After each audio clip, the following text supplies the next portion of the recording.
Following his resurrection, Christ's work on the earth unfolds as a transformative narrative of hope and commission. Beyond the triumph over death, his post resurrection ministry is a testament to divine restoration. After his resurrection, Christ appears to his disciples as a tangible reassurance, imparts teachings that fortified faith, and commissions them to share the gospel globally. This period signifies not just a return to life, but an ushering in of a new era, an era marked by the empowering presence of the risen Christ and the spreading of his redemptive message. Understanding Christ's works post-resurrection is to grasp the ongoing legacy of his transformative impact on humanity. This is Dr. Ray, and welcome to this week's Hosea International Speaks. Last week, we explored the depths of what Christ did to secure our salvation. It is down under. What I mean by down under is the very belly of the abode of the devil himself. And what he did was to take back the keys from Satan, the keys of life and death and the domain of authority Adam gave to Lucifer. You can see that in Revelation chapter 1, verse 18. All this Jesus did in order to return to man, that's you and I, the dominion Yahweh gave Adam in the beginning in Genesis chapter 1, verses 26 and 27. Let me say this before going into this week's lesson. Hell is not a nice place to be for eternity. Yes, you heard that correctly. If you die without Christ, who, by the way, took your sins down there and left them there, you will then spend eternity in hell with your sins. And at the great white throne judgment, which you can see in Revelation chapter 20 and verse 11 and following, the question will not be about your sins. If it will be, what did you do with my son Jesus? God, Yahweh the Father, cannot hold your sin above you. All he can hold above you is, what did you do with Jesus Christ? Because Christ went to destroy death, hell, and the grave. And the only other place that's going to be left would be the lake of fire. You might be wondering, well, I could live in paradise forever. Sorry, paradise no longer is there. Those who die without Christ are destined for the lake of fire. The Bible calls this the second death. Revelation chapter 20, verse 6 and 14 and 15. I want you to note the phrase in verse 20, verse 15. Let me read it. And if anyone's name was not found written in the book of life, this is what you got to be looking for. If anyone's name was not found written in the book of life, he was thrown into the lake of fire. That's why Jesus went down under to hell, so you and I don't have to go there. If you missed last week's session, you can pause here and listen to session number 77. Now that Jesus has obtained our salvation through his death on the cross, we now have the authority to take back all that was lost in the Garden of Eden, all that Satan took through deception. With all that is said and done, let's look at the resurrection of the Lord Jesus Christ, or what is now happening on the face of the earth. When Christ went into the underworld, the glory of Yahweh invaded the paradise of the righteous. The Holy Spirit raised the Spirit of Jesus in resurrection power, brought him out of paradise. Romans 6:4 says this, therefore we have been buried with him through baptism into death, so that as Christ was raised from the dead through the glory of the Father, so that we too might walk in the newness of life. This is what Christ did for us. He was buried with, and we were actually buried with him in Christ. That's where He buried and he took this death, hell, and the grave.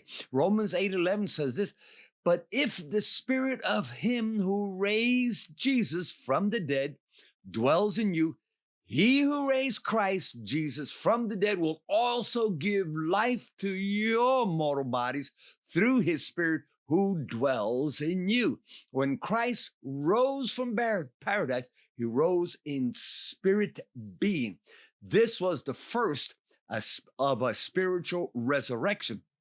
His physical body was still in the physical tomb, cut in the rock. You can see this in Luke chapter 23:53. After his spirit was resurrected, vindicated, and glorified, it touched the physical body lying in the tomb. And within a twinkling of an eye, this mortal body became an immortal body of flesh and bone, no longer blood in his system. Luke 24:39. Then the physical resurrection took place. After his physical resurrection, the Old Testament saints were also resurrected, and they appeared to many. You can see this in Matthew chapter 27, verses 52 and 53. Just before his ascending into heaven, prior to being seen by the apostles, he was seen on the earth by Mary Magdalene, in which he told her not to touch him, because what does he say? He had not yet ascended into heaven. What was Jesus doing at this time? What was he talking about when he said he had not yet ascended?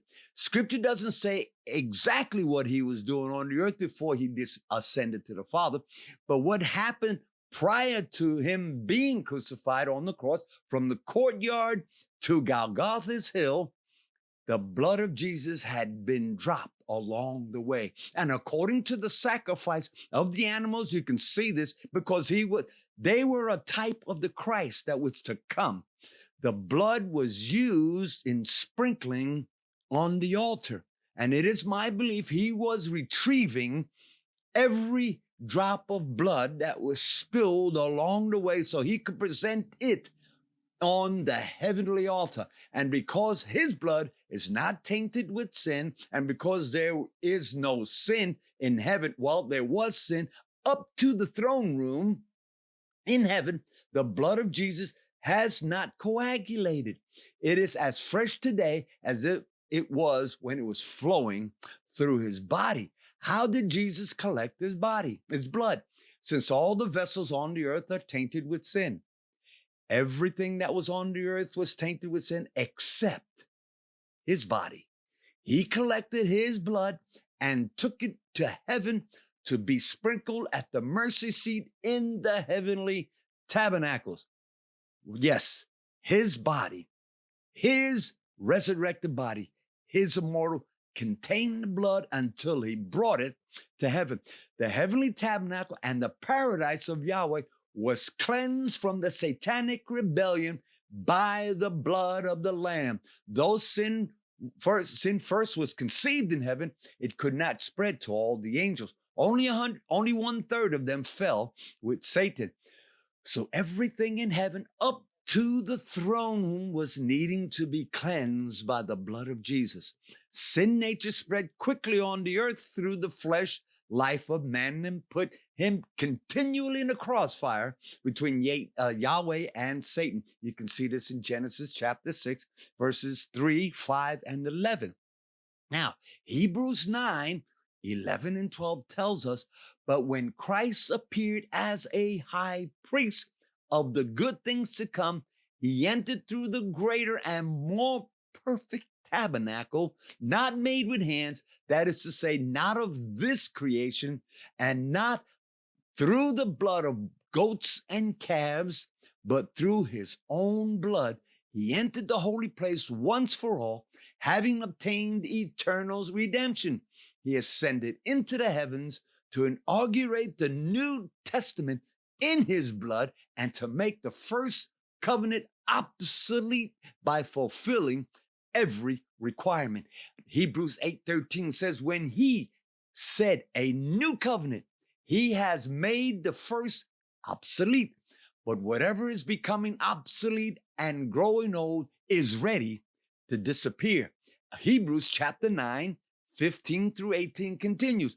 For this reason, he is the mediator of a new covenant, so that since a death has taken place for the redemption of the transgression that were committed under the first covenant, those who have been called may receive the promise of the eternal inheritance. For where a covenant is, there must be necessity be the death of one who made it. For a covenant is valid only when men are dead, for it is never in force while the one who made it lives. Therefore, even the first covenant was not inaugurated without blood. That means Christ had to die in order to inaugurate that death. Let's pick it up with verses 20 and 21 of the same chapter, saying, this is the blood of the covenant which God commanded you, and in the same way he sprinkled both the tabernacle and all the vessels of the ministry with the blood, or his blood.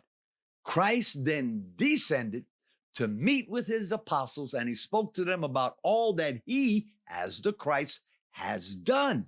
Luke 24, verses 25 and 27 through 27 says, and he said to them, O foolish men and slow of heart to believe all that the prophets have spoken. Was it not necessary for the Christ to suffer these things and to enter into his glory? Then, notice this, where he began to preach, then beginning with Moses and with all the prophets, he explained to them the things concerning himself in all the scripture. And verses 44 through 49, now he said to them, these are my words, which I spoke to you while I was still with you, that all things which are written about me in the law of Moses and the prophets and the Psalms must be fulfilled. Underline this. Then he opened their minds to understand the scripture. We need to ask the Holy Spirit daily to do that, that he opens our minds that we may understand the scripture.